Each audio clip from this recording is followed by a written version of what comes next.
16 bit synchronous binary up counter is clocked with a frequency f clock.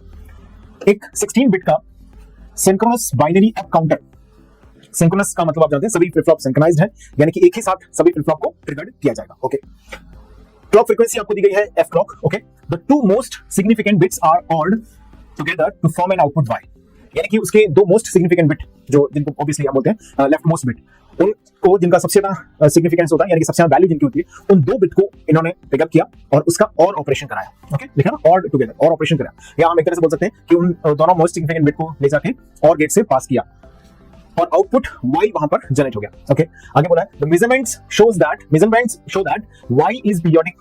y एक क्या है, periodic function है, obviously उसकी value क्या है, एक टाइम इंटरवल के बाद रिपीट होगी, एज यूजुअल होना भी चाहिए, क्योंकि काउंटर में आप जानते हैं 16 बिट का है, तो जितने भी 2 to the power 16 possible outcomes होंगे, उसके बाद फिर से 2 to the power 16 different outcomes आएंगे, फिर से 2 to the power 16 different outcomes आएंगे और ये सीक्वेंशियल का रहेगा। तो जैसे जैसे ये हर बार काउंटर अपनी स्टेट्स को रीसेट करेगा, वैसे ही आउटपुट y की वैल्यू बार बार इसमें स्विच होती रहेगी। तो ऑब्वियस है कि एक पीरियोडिक जो पैटर्न है या जो वेव फॉर्म है वो उसमें फॉर्म होगी y की।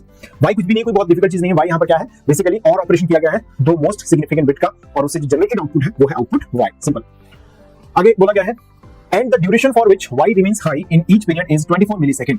आपको बोला गया है 24 मिलीसेकंड के लिए y क्या रहेगा, हाई बना रहेगा। Okay, the clock frequency f clock is in megahertz rounded off to 2 decimal places is. आपसे पूछा गया है कि जो क्लॉक फ्रीक्वेंसी है उसकी वैल्यू क्या है। क्वेश्चन क्लियर सभी को? अब इस क्वेश्चन के अंदर जो डिफिकल्टी नाम की बात है वो सिर्फ ये है कि इसके अंदर नंबर ऑफ बिट बहुत ज्यादा नहीं है। अभी तक हम जनरली काउंटर्स में बात करते आ रहे थे, 3 बिट का काउंटर बना लिया, 4 बिट का बना लिया, कुछ हद हुई तो 5 बिट का बना लिया, 6 बिट का। अभी इन्होंने डायरेक्ट 16 बिट का काउंटर यहाँ पे डिजाइन किया।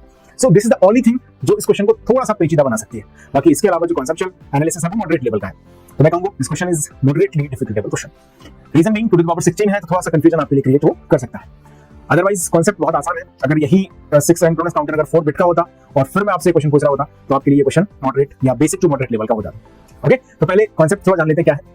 बेसिकली यहाँ पर एक 16 बिट काउंटर की बात की गई है और स्पेशली लिखा गया है ये अप काउंटर है। तो गाइस क्या मैं ऐसा बोल सकता हूँ कि इसका जो काउंटिंग सीक्वेंस है वो कुछ ऐसे चलेगा। देखिए, सबसे पहले यहाँ पर जो 16 टाइम्स ऑल जीरोज हैं वहां से काउंटर स्टार्ट होगा, ये स्टार्ट पॉइंट। ओके, और गाइस ये एंड कहां पर होगा काउंटर? सो ऑब्वियसली आपके दिमाग में आएगी एक ही बात कि 16 टाइम्स 111 जब आएंगे तो ये क्या होगा, काउंटर एंड होगा।